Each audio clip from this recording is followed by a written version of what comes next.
Hello everyone, welcome back to my channel. Already చెప్పాను కదా, అమ్మ వాళ్ళు అత్తే వాళ్ళు యశు బర్త్డే కోసం అని ఊరు నుండి వచ్చారని చెప్పి.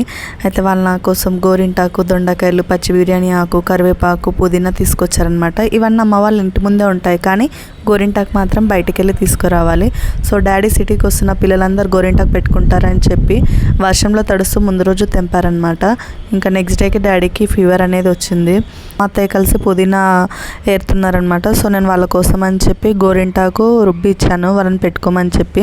ఇంకా వాళ్ళు పిల్లలకి పెట్టడం స్టార్ట్ చేస్తారు, ఎందుకంటే నైట్ టైం పెడితే వాళ్ళు ఫేసెస్కి పూసుకొని మొత్తం బట్టలంతా అదే చేస్తారని చెప్పి ఇంకా అత్తయ్య వాళ్ళు ఉండి పిల్లలకైతే ఫస్ట్ ఈవినింగ్ పెట్టేయండి అన్నారు. ఇంకా పిల్లలతో పాటు అందరు పెట్టేసుకున్నారు. నాకు కూడా పెట్టుకోవాలనే ఉండే, కానీ డిన్నర్ అది ప్రిపేర్ చేయాలి కదా, అందుకే కాసేపు అయిన తర్వాత డిన్నర్ చేశాక పెట్టుకుందామని నేను ఊరుకున్నాను. ఇంకా బర్త్డే అంటే ట్రీట్ ఇవ్వాల్సిందేగా. అయితే సండే రోజు ట్రీట్ ప్లాన్ చేసుకున్నాం, ఎందుకంటే సాటర్డే ఎవరం నాన్ వెజ్ తినాం కాబట్టి. కానీ సండే వెళ్ళాల్సిన ఫంక్షన్స్ చాలా ఉండే, సో అందుకని మా పార్టీని ఫ్రైడే రోజుకి షిఫ్ట్ చేసుకున్నాము. ఇంకా నేను ఒక్కదాన్ని అన్నీ చేయడం వీలవ్వదు కాబట్టి మా పెద్ద చెల్లి మార్నింగే వచ్చేసింది ఇంకా నాకు హెల్ప్ చేయడానికి. ఇంకా అది నేను కలిసి అన్నీ క్లీన్ చేసుకొని బిర్యానీకి మొత్తం మసాలాతో మ్యారినేట్ చేసి పెట్టాము. అది కాకుండా చికెన్ 65 చేసుకుందాం అనుకున్నాము, దానికి మసాలా ఇంకా లివర్ ఫ్రై అంతా వాష్ చేసి దానికి కూడా మసాలా పట్టించి పెట్టామన్నమాట. సో దట్ నాకు ఈవినింగ్ చాలా ఈజీగా ఫాస్ట్గా అయిపోవడానికి. వాళ్ళు అక్కడ మెహందీ పెట్టేసుకుంటే నేను చికెన్ పకోడీ అనేది చేసేస్తున్నాను. ప్యారల్గా బిర్యానీకి కూడా వాటర్ పెట్టేశాను. స్టైల్ చికెన్ బిర్యానీ అనేది చాలా సింపుల్గా, క్విక్గా అండ్ టేస్టీగా ఉంటుందన్నమాట. ఒకవేళ మీకు రెసిపీ కావాలంటే ఛానల్లో పోస్ట్ చేశాను, చెక్ చేయండి. బిర్యానీయే కాకుండా ఇంకా మన ఛానల్లో చాలా రెసిపీస్ ఉన్నాయి, లైక్ చేపల పులుసు, చికెన్ 65, చికెన్ పకోడీ. ఇవన్నీ మీరు చూసి ఈజీగా ట్రై చేయొచ్చు. If you are a beginner then also you can do it. Please check it out. మనం ఎంత ఆశగా పెడతామో ఈ పిల్లలు అంతసేపు కూడా ఉంచుకోరండి. ఓన్లీ ఒక 1 అవర్లో వాళ్ళిద్దరు వెళ్ళి కడుక్కున్నారు. ఇంకొచ్చాక వీళ్ళ ఆట చూడండి.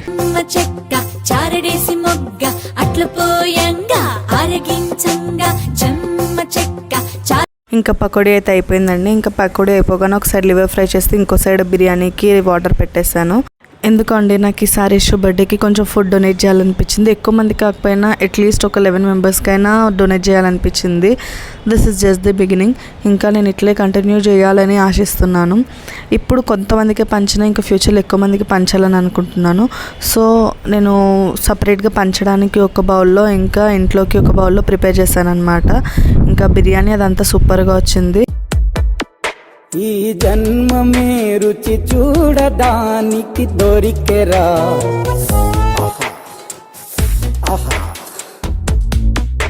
ఈ లోకమే వండి వాచడానికి వేదికరా. వెడి వెడనల్లో నెయ్యి చారు కూరలు వెయ్యరా. అడ్డ విస్తరిలో 6 రుచులు ఉండగా బ్రతుకు పండుగ చెయ్యరా. ఈ జన్మమే రుచి చూడడానికి దొరికి. ఇంకా మేము క్విక్గా డిన్నర్ ఫినిష్ చేసుకొని పార్సల్స్ అన్నీ తీసుకొని స్టార్ట్ అయిపోయామన్నమాట. ఇంకా యశు బర్త్డే కాబట్టి ఫస్ట్ పార్సల్ యశుతో నెప్పించి మిగతా నేను ఇచ్చేద్దాం అనుకున్నాను. సో యశు కొంచెం ఎగ్జైటెడ్గానే ఫీల్ అయింది. పిల్లల్ని అప్పుడప్పుడు ఇట్లాంటి దాంట్లో పార్టిసిపేట్ చేయించాలి అని అనిపించింది నాకైతే. She felt very excited and emotional. ఇంకా నేను ఎందుకో నాకు ఇచ్చేదంతా వీడియో తీయాలనిపించలేదు, జస్ట్ యశు డొనేట్ చేసేది మాత్రం చిన్న క్లిప్ తీసుకున్నాను. ఇంకా మిగతా ఫుడ్ అంతా మేము డొనేట్ చేసేసాము. నెక్స్ట్ డే యశు బర్త్డే ఎలా జరిగింది, మేము ఎక్కడికి వెళ్ళాము, ఏం చేసామనేది నెక్స్ట్ పార్ట్లో వస్తుంది. ప్లీజ్ దాన్ని కూడా చూడండి. మీరు మమ్మల్ని ఇట్లాగే సపోర్ట్ చేస్తుంటారని ఆశిస్తూ థ్యాంక్ యూ, బై బై.